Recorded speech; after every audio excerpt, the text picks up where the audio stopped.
Since the founding of the Turkish Republic by Mustafa Kemal Atatürk in 1923, the Kurdish identity has been systematically suppressed and criminalized. The Kurds, an ethnic group with their own language, culture, and history, were denied recognition by the Turkish government. Instead, they were labeled as Mountain Turks, a term used to erase their distinct identity and language. Atatürk's policies aimed at creating a unified Turkish identity led to the suppression of all ethnic minorities, including the Kurds.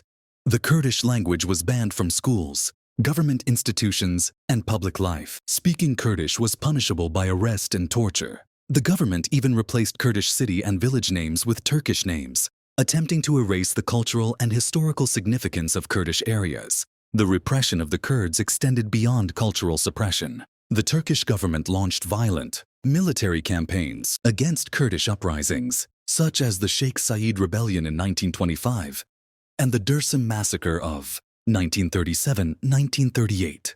The Dersim Massacre led to the deaths of tens of thousands of Kurds and the forced displacement of many more. These actions were justified as efforts to preserve national unity, but they were clear acts of ethnic cleansing. Under successive Turkish governments, the repression continued. During the 1960s and 1970s, Kurdish nationalist movements gained momentum, prompting harsher responses from the state. The military coup of 1980 intensified the repression, with Kurdish political activity being banned and the language criminalized. Kurdish activists and intellectuals were targeted, and many were imprisoned or executed. The emergence of the Kurdish Workers' Party, PKK, in the 1980s, led by Abdullah Öcalan, marked a significant turning point. The PKK sought greater autonomy for Kurdish regions and the recognition of Kurdish rights. In response, the Turkish government launched brutal military operations against the PKK, leading to tens of thousands of deaths. The conflict between the PKK and the Turkish state continues to this day.